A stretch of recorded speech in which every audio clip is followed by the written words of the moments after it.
Samsung's much-anticipated Galaxy S25 series is on the horizon, with a launch date rumored to be January 22. The buzz is undeniable, and fans worldwide are eager to see how these new devices will compare to their predecessors. Adding fuel to the excitement, Samsung has just concluded a pivotal strategy meeting for the Galaxy S25 lineup and the innovative Galaxy Z Foldable series. With so much at stake, one question stands out. Can these upcoming devices outshine the competition and drive record-breaking sales? If you're as eager as we are to uncover what's next, don't miss out. Join our membership for exclusive updates. The link is in the description. Samsung is cautiously optimistic about the Galaxy S25 series. Early projections hint at slightly better sales than the Galaxy S24, but the outlook for the Galaxy Z Flip 7 is less promising. Supply chain whispers reveal Samsung plans to produce approximately 14.8 million units of the Galaxy S25, 6.6 million units of the Galaxy S25 Plus, and 16 million units of the Galaxy S25 Ultra. This totals a combined production of 37.4 million units, a modest 10% increase compared to the Galaxy S24's 35 million target.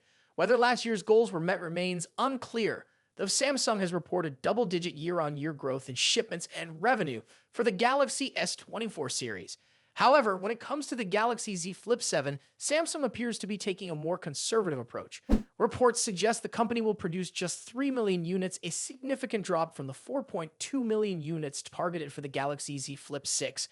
Considering that the previous model didn't offer groundbreaking upgrades, many expected consumers would hold off for the Galaxy Z Flip 7, which is rumored to feature enhancements like a larger cover display. Yet Samsung's tempered production numbers suggest otherwise. This unexpected shift in strategy could be part of a larger plan. One exciting rumor is the potential release of a more affordable Galaxy Z Flip Fan Edition next year. If true, this move could broaden Samsung's foldable appeal, making the technology accessible to a wider audience while offsetting the lower expectations for the Galaxy Z Flip 7. It's a calculated gamble, but one that could pay off significantly. Still, production targets are fluid. Samsung retains the ability to scale up production if demand exceeds expectations, a strategy designed to minimize overproduction and unsold inventory. Whether these conservative estimates reflect realistic caution or a lack of confidence in consumer interest remains to be seen. As the spotlight shines brightest on the Galaxy S25 Ultra, Samsung continues to refine its flagship offerings.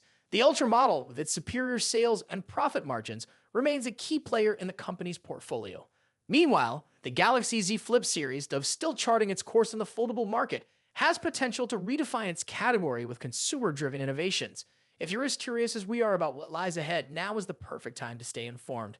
Join our membership for exclusive insights and updates. The link is in the description. With the official launch event just around the corner, the smartphone industry is constantly evolving, with each new year bringing us flagship devices that push the boundaries of technology and design. In this video, we'll be taking a close look at the two biggest names in the smartphone world right now: Apple's iPhone 16 Pro Max and Samsung's Galaxy S24 Ultra. Both phones are powerhouses in their own right, but how do they stack up against each other? Let's dive into the battle of the bigs. Design and size. As expected, Apple's iPhone 16 Pro Max doesn't deviate much from its predecessor when it comes to design. The rectangular shape, soft corners, flat sides, and dynamic island pill-shaped cutout remain. This year, however, the screen has grown from 6.7 inches to a massive 6.9 inches, making it the largest display ever on an iPhone.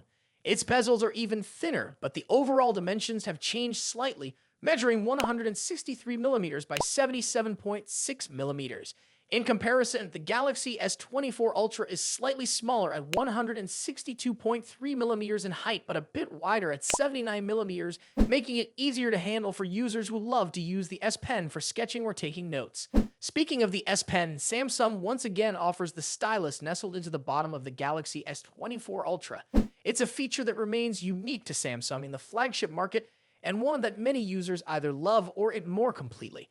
The precision of the S Pen, developed in partnership with Wacom, is something to be admired, making it a fantastic tool for creative tasks.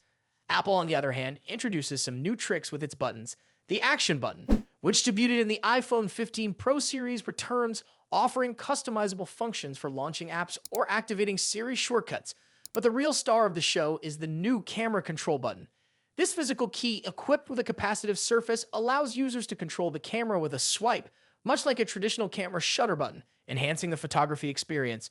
Both phones come in sleek color options. The iPhone 16 Pro Max offers titanium finishes in white, black, natural, and the new Desert Titanium. Meanwhile, Samsung gives users a broader selection with titanium violet, yellow, black, and gray, and 3 exclusive colors if you order directly from Samsung's website. Display differences. When it comes to display, both phones boast impressive technology.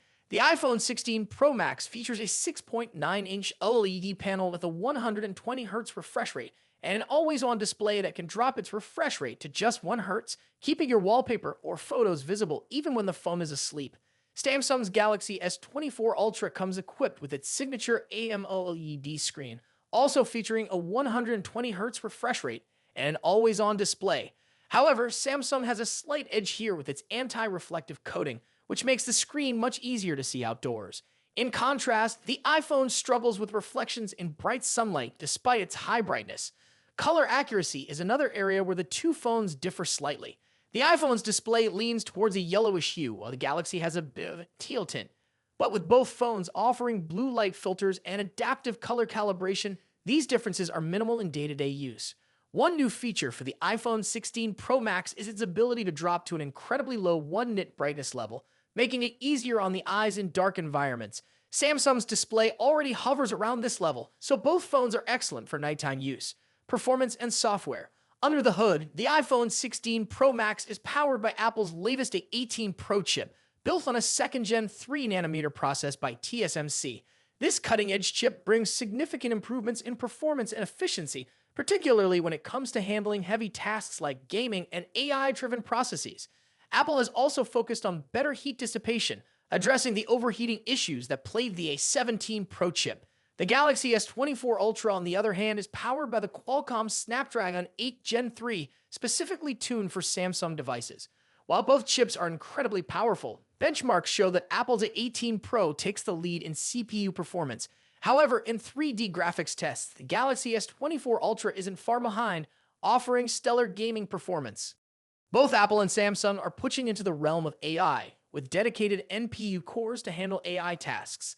The iPhone 16 Pro Max comes with Apple Intelligence, which will roll out new features gradually, while the Galaxy S24 Ultra already boasts AI-powered features like live translation, generative image editing, and transcript summaries. As for software, the iPhone runs iOS, which has seen some welcome changes this year, bringing it closer to the flexibility of Android. You can now place app icons anywhere on the home screen and even customize their colors. But if customization is what you're after, Samsung's One UI still reigns supreme with features like split-screen multitasking, themes, and more. Samsung has also stepped up its software update game, promising 7 years of updates for the Galaxy S24 Ultra compared to Apple's 5-year commitment for the iPhone. Camera capabilities. Apple has made some significant upgrades to the cameras on the iPhone 16 Pro Max, particularly the ultra-wide camera, which now features a 48-megapixel sensor. The main camera remains at 48 megapixel, and the 5x telephoto camera comes with a 12-megapixel sensor. A new lens coating helps reduce the lens flare issue that has been prevalent in recent iPhone models, especially during night shots. Samsung, as always, is pushing the envelope with its camera hardware. The Galaxy S24 Ultra boasts a hopping 200-megapixel main camera, alongside a 12-megapixel ultra-wide, a 10-megapixel 3x telephoto, and a 50-megapixel 5x zoom camera. While the megapixel count might seem impressive, the real magic happens in post-processing. Both phones have excellent cameras, but Samsung has a slight edge in zoom performance, while the iPhone tends to over-sharpen fine details like leaves or grass. In low-light conditions, both phones perform admirably, but the iPhone's new lens coating helps reduce the flare and artifacts that can appear in night photos. Samsung, on the other hand, continues to struggle slightly with oversaturated greens in its images, but this is only noticeable when directly comparing photos side by side. Battery and charging. When it comes to battery life, both phones pack a punch. The iPhone 16 Pro Max has a 4,685 mAh battery, while the Galaxy S24 Ultra comes with a slightly larger 5,000 mAh battery. However, Samsung takes the lead in charging speeds, offering 45-watt wired charging compared to the iPhone's 20-watt. For wireless charging, Apple's MagSafe offers 25-watt, while Samsung's wireless charging maxes out at 15-watt. Conclusion. So, which phone is the better choice? It's a tough call. The iPhone 16 Pro Max impresses with its sleek design, powerful A18 Pro chip, and improved cameras, While the Galaxy S24 Ultra excels with its S Pen, higher megapixel count, and faster charging speeds. Ultimately, it comes down to personal preference and whether you're more entrenched in Apple's ecosystem or Samsung's Android world. Either way, you're getting a top-tier smartphone that won't disappoint. What do you think about it? Let us know your thoughts in the comments. Until then, take care. Goodbye.